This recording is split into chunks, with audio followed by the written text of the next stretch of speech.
मैं सुशील कुमार शर्मा संस्कार क्लासेज में चिड़ावा से आज का हमारा प्रमुख बिंदु राजस्थान कला संस्कृति का मुख्य बिंदु रहेगा राजस्थान के लोक संत।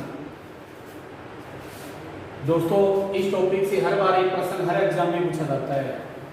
सबसे ज्यादा हम उन्हीं टॉपिक्स पे ज्यादा क्लियर करेंगे जो एग्जाम में सबसे ज्यादा बार बार आते हैं। देखो, कुछ विद्यार्थी ऐसे होते हैं कंपटीशन के अंदर थोड़ा बढ़ते हैं और कंपटीशन को फाइट करते हैं।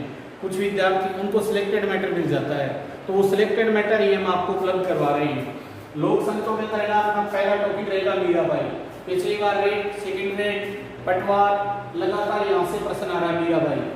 तो मीराबाई का जो जन्म है ना वो 1498 के अंदर पाली जिले के अंदर कुड़की गांव में हुआ था, जो तात्कालिक समय में मेड़ता सिटी, नागौर में मेड़ता सिटी पड़ती है, उसके पास में मेड़ता जागीर के अधीन था ये गांव।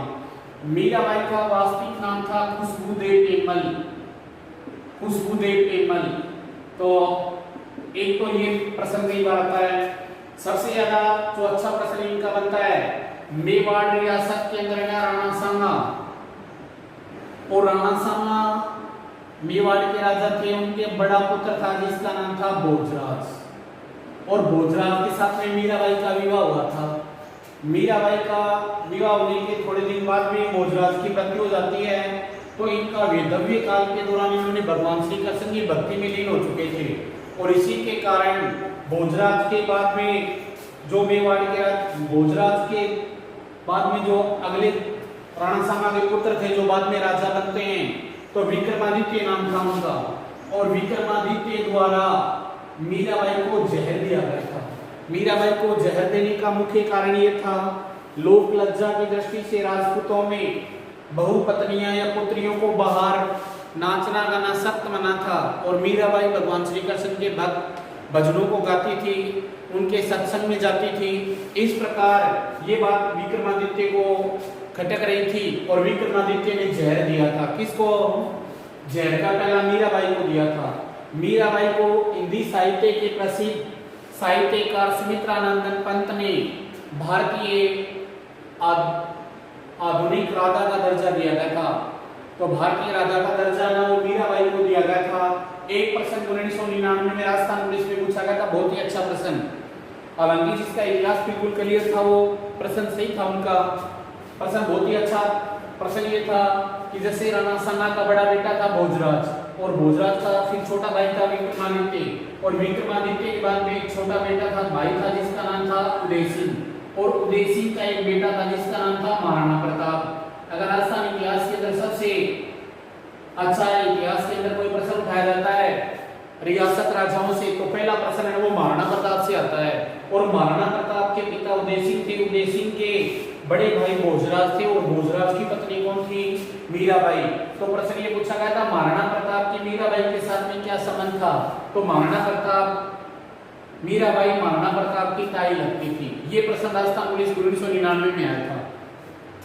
मीराबाई ने रत्नोगाथी के साथ में नरसिंह मायरो आदि ग्रंथों की रचना की थी।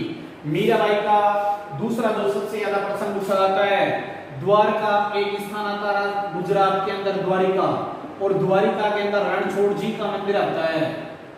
रणछोड़ जी के मंदिर में कहा जाता है कि मीराबाई भजन करते करते मूर्ति में विलीन हो गई थी।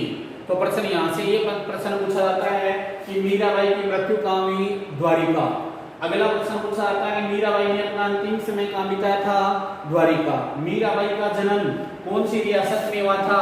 तो एग्जाम में प्रश्न पूछा गया था। उस दौरान नागौर मेड़ता सिटी ने देखकर रियासत पूछी गई थी, तो मारवाड़ रियासत थी। एक प्रश्न ने मीराबाई से संबंधित ये पूछा गया था, मीराबाई ने अपने जीवन में कौन कौन से क्षेत्रों के अंदर यात्रा की थी? तो एक तो जो प्रश्न पूछा गया था उसमें नाथ द्वारा,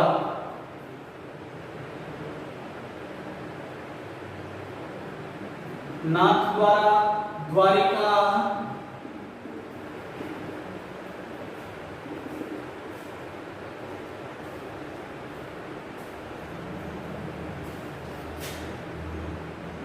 ये तो चार तीन जो प्रमुख ऑप्शन थे उनमें पूछा गया था मीरा, मथुरा, द्वारिका, नाथद्वारा, इनके अलावा नंदगांव जहाँ पे भगवान श्री कृष्ण का लालन पालन का जो क्षेत्र का, नंदगांव, नाथद्वारा, मथुरा और द्वारिका और वृंदावन, ये टॉपिक के अंदर है ना आपको मिले थे। तो प्रश्न जो पूछा गया था कि मीराबाई ने इनमें से निम्नलिखित में से किस स्थान पे यात्रा नहीं की थी, कि कौन से स्थान पे मीराबाई ने अपना समय व्यतीत नहीं किया था। ये 4 ऑप्शन थे, तो इनमें बिल्कुल ना अधिकतर लोगों का उत्तर है ना कंफ्यूज हो गई द्वारिका। तो द्वारिका में होते उत्तर क्या होगा, नाथद्वारा होगा, क्योंकि नाथद्वारा शहर का निर्माण है ना मीराबाई के जीवन काल के बाद में हुआ था।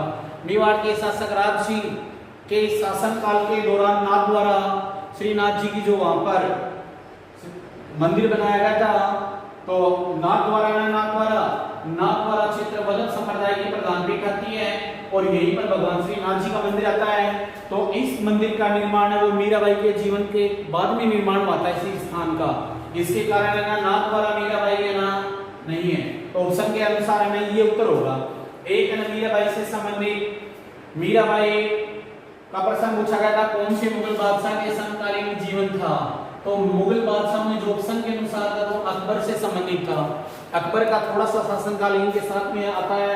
अकबर मीराबाई का प्रमुख जो प्रश्न पूछा जाता है, एक तो प्रश्न आएगा मीराबाई के पति का क्या नाम था, भोजराज। दूसरा प्रश्न पूछा जाएगा मीराबाई ने अपना अंतिम समय कहां बिताया, द्वारिका। तीसरा प्रश्न आता है राणा सांगा मीराबाई की सास का क्या नाम था। तो मीराबाई की सास का नाम राणा सांगा की जो पत्नी थी जिनका नाम था कर्मावती। और एक बार एक एग्जाम में प्रश्न इस प्रकार पूछा गया था, 4 रानियों के नाम दे दिए गए थे जिनके अंदर प्रमुख जोहर करने वाली रानियों के साथ में इनमें से किस राजपूत वीरांगना, किस राजपूत स्त्री ने जोहर नहीं किया। तो मीराबाई ने जोहर नहीं किया था। तो ये मीराबाई से संबंधित। मीराबाई के जो दादा थे रामदुदा, मीराबाई के पिता थे जिनका नाम था रतन सिंह, जो मारवाड़ रियासत से संबंधित रखते थे, ये मीराबाई से संबंधित है। पेमल एक लोक देवताओं से संबंधित भी आता है, तो ये ध्यान रखना। ये मीराबाई से संबंधित अपना आज का टॉपिक रहा। अब उसके बाद में अगला जो आता है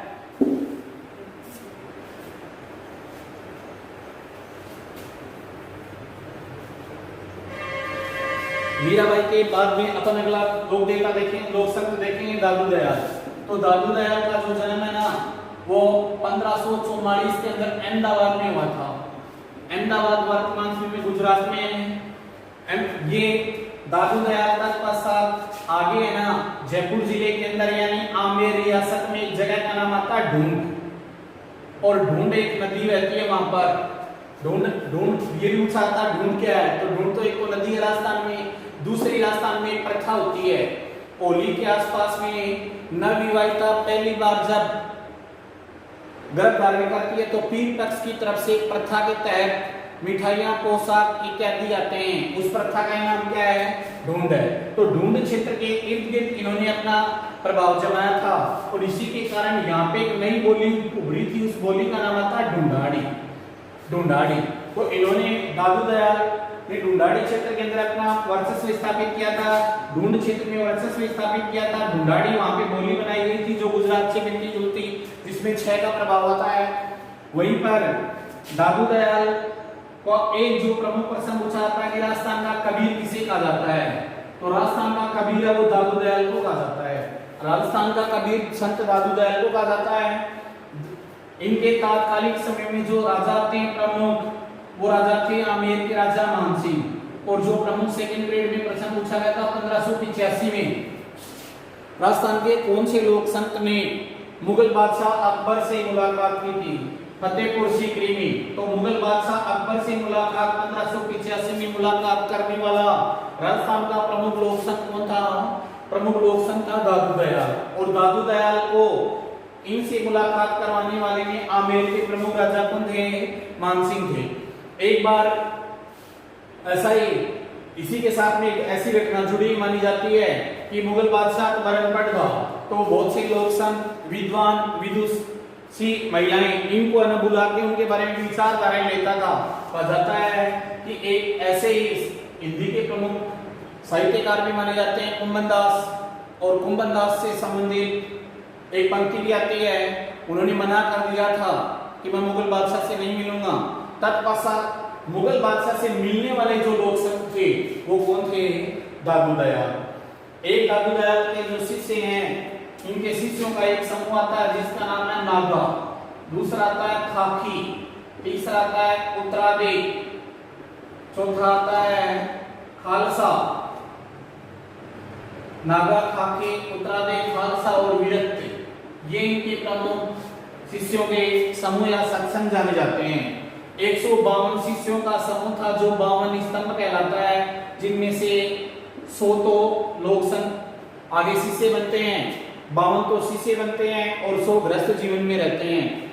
इनके जो अनुयायी होते हैं दादू दयाल आगे प्रथा को बढ़ाने वाले अविवाहित माने जाते हैं, हालांकि इसमें दादू दयाल हैं वो विवाहित थे।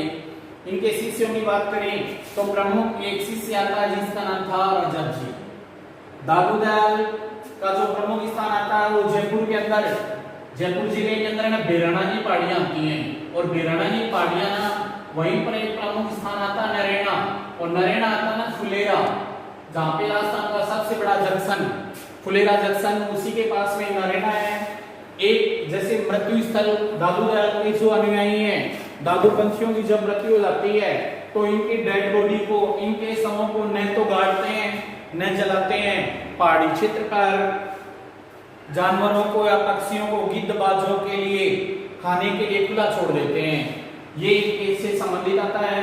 प्रमुख अगर प्रसंग की बात करें तो पहला आएगा राजस्थान का कवि किसे कहा जाता है, दादू दयाल को। दूसरा प्रमुख प्रसंग पूछा जाएगा राजस्थान में बुंडाड़ी भाषा के अंदर प्रमुख हरडे वाणी ग्रंथ किसने लिखा था, तो हरडे वाणी ग्रंथ है ना, हरडे वाणी ग्रंथ वो दादू दयाल ने लिखा था। दादू दयाल का तीसरा जो प्रश्न पूछा था सबसे ज्यादा बार कि मुगल बादशाह अकबर से मुलाकात करने वाले राजस्थान के लोक संत कौन थे, तो मुगल बादशाह अकबर से मुलाकात करने वाले लोक संत का नाम था दादू दयाल। चौथा जो एलडीसी के अंदर प्रश्न पूछा गया था नरेना क्षेत्र कौन से लोक संत से संबंधित, तो दादू दयाल थर्ड ग्रेड 2013 में पूछा गया था नागा, खाकी, उत्तरादे और खालसा विरक्त ये कौन से लोक संत से संबंधित शाखाएं मानी जाती हैं, सत्संग की शाखाएं मानी जाती हैं, तो ये दादू दयाल से संबंधित है। और दादू दयाल को राजस्थान का कबीर कहते हैं। फिर एक इनके शिष्यों में रजब जी, दूसरे आते हैं मिस्कन दास, तीसरे आते हैं सुंदरदास। तो रजब जी के बारे में देखो, सबसे अच्छा प्रश्न यहां से बनता है। कहा जाता है रजब जी का विवाह चल रहा था, विवाह के दौरान जब ये दूल्हे बनकर जा रहे थे तो घर वालों ने सामने से दादू दयाल का सामना हुआ। घर वालों ने कहा कि दादू दयाल के पैर चरण स्पर्श करो, तो पैरों को चरण स्पर्श करने के दौरान दादू दयाल ने इनको आशीर्वाद देते हुए सर पे हाथ रखकर बोला, रे रजब तूने किया गजब, आए थे हरि भजन को ओटन लगे कपास। इस प्रकार कहा जाता है। आशीर्वाद के साथ ये वाणी लेते रजब जी अचानक इनको जीवन के लिए कि तेरा जीवन तो जन्म है वो भक्ति मोक्ष भावना बढ़ाने के लिए है, तो इस प्रकार रजब जी ने जीवन भर दूल्हे के वेश में रहे थे। और सेकंड ग्रेड के अंदर प्रश्न पूछा गया था अंगवधू और सर्वांगी, ये अंगवधू सर्वांगी दो शब्द रचनाएं किनसे संबंधित हैं, तो ये रजब जी से संबंधित हैं। रजब जी कौन से लोक संत के शिष्य थे, दादू दयाल के, ये दादू दयाल से संबंधित। फिर आता है चरणदास जी महाराज, तो चरणदास जी महाराज का जो संबंधित आता है, चरणदास जी महाराज से इनका स्थान आता है डेरा अलवर, और दूसरा जो प्रमुख स्थान आता है ना वो दिल्ली आता है। तो डेरा अलवर के अंदर इनकी दो शिष्याएं थी, जिनका एक का नाम था सहजोबाई और दूसरी का नाम था दयाबाई। अलवर के हरियाणा के समीपवर्ती क्षेत्र होने के कारण इनका जो साहित्य है वो अहिरवाटी में लिखा गया था। ये प्रश्न है ना भाषा साहित्य के टॉपिक से पूछा गया था कि सहजोबाई व दयाबाई का साहित्य कौन सी भाषा से संबंधित है, तो सहजोबाई व दयाबाई का जो संबंधित विषय हुआ था अहिरवाटी क्षेत्र, ये बोली से संबंधित था। अगला जो प्रमुख प्रश्न आता है संत चरणदास जी महाराज का, ये योग व्यायाम से संबंधित थे। इनका जो मुख्य प्रश्न पूछा गया था कि नादिर शाह की भारत में आक्रमण की पूर्व भविष्यवाणी करने वाले राजस्थान के लोग संत कौन थे, संत चरणदास जी थे। संत चरणदास जी राजस्थान के ऐसे लोग संत थे, मुगल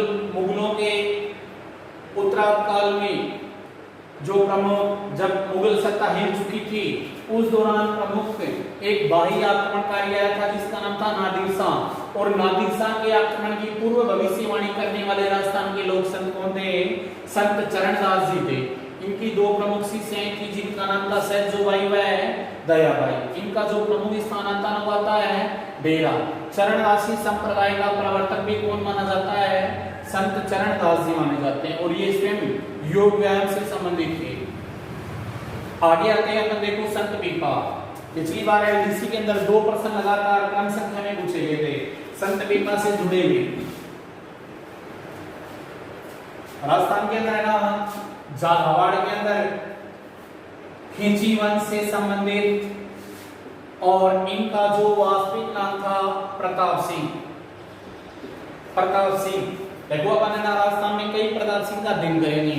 एक प्रताप सिंह महाराणा प्रताप थे जो मेवाड़ रियासत से, दूसरे प्रताप सिंह जयपुर रियासत के अंदर सवाई प्रताप सिंह, तीसरा प्रताप सिंह संत पीपा, चौथा प्रताप सिंह क्रांतिकारी प्रताप सिंह। ये प्रमुख चार प्रताप सिंह से संबंधित अपन प्रश्न करेंगे। तो पहला संत पीपा ना खिंची वंश से संबंधित प्रताप सिंह का, इनका कहा जाता है कबीर के सहपाठी थे। लेकिन ध्यान रखना कबीर पढ़े लिखे नहीं थे। कबीर के गुरु का नाम था रामानंद, और रामानंद के शिष्य होने के कारण इनको कबीर का सहपाठी कहा गया था। कबीरदास जी के सहपाठी माने गए थे प्रताप सिंह खिंची, झालावाड़ रियासत के राजा। कहा जाता है मोक्ष के बारे में इन्होंने मोह त्याग दिया था, और ये एक राजा से संत बन गए थे। ऐसे राजस्थान में दो आते हैं। एक तो देखो उज्जैन, वर्तमान से मध्य प्रदेश में है।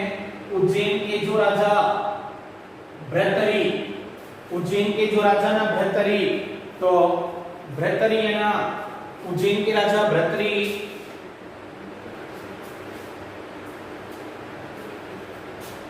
और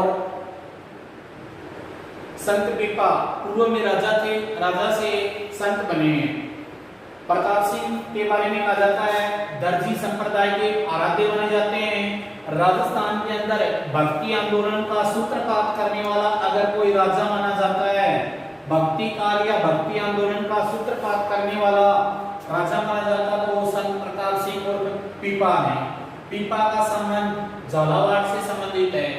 प्रताप सिंह का प्रश्न ये पूछा जाता है कि इनके तात्कालिक समय में दिल्ली के जो सुल्तान थे, दिल्ली के सुल्तान जिनका नाम था फिरोज शाह तुगलक, और फिरोज शाह तुगलक के साथ में इनका युद्ध हुआ था।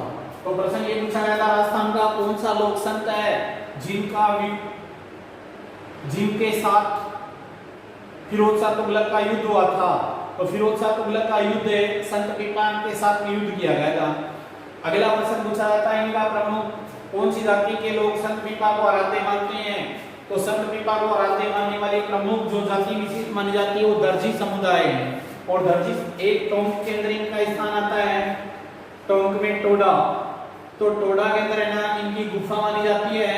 इनके अलावा बाड़मेर क्षेत्र के अंदर एक जगह है समदड़ी, समदड़ी में इनका एक प्रमुख स्थान आता है संत पीपा का। लेकिन ध्यान रखना प्रश्न 3rd ग्रेड 2013 में पूछा गया था पीपासर के अंदर कौन सी लोक संत का जन्म हुआ था? पीपासर के अंदर कौन से लोक संत का जन्म हुआ था? पीपासर नागौर में है। पीपासर में जम्बो जी का जन्म हुआ था। ध्यान रखना पीपा से पीपा मत मिला देना। पीपा संत पीपा का जन्म है वो तो झालावाड़ क्षेत्र से है, और पीपासर नागौर में जम्बो जी का जन्म हुआ था, जम्बेश्वर का जन्म हुआ था। तो ये प्रमुख प्रश्न दोबारा ध्यान देंगे। संत पीपा राजस्थान के ऐसे लोक संत जो राजा थे संत प्रताप सिंह। कौन से वंश के थे? खिंची। स्थान कहां से? झालावाड़। इनकी गुफा कहां पर है? टोडा ग्राम, टोंक। और राजस्थान में भक्ति आंदोलन या भक्ति काल का सूत्रपात किनके द्वारा माना जाता है? राजा की अगर बात करें तो प्रताप सिंह, और इनका प्रमुख स्थान समदड़ी कहां पर है? बाड़मेर में।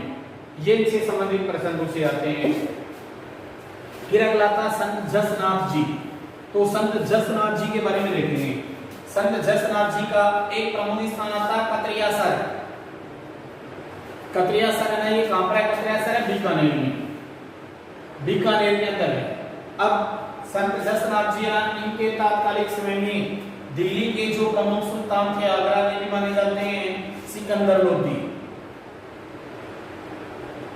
सिकंदर लोदी ने इनको 12 एकड़ जमीन दी थी, 12 एकड़ जमीन भक्ति के लिए। और संत जसनाथ जी से संबंधित कतरियासर स्थान आता है जहाँ पे राजस्थान का प्रमुख नृत्य आता है। ये नृत्य आता है अग्नि नृत्य।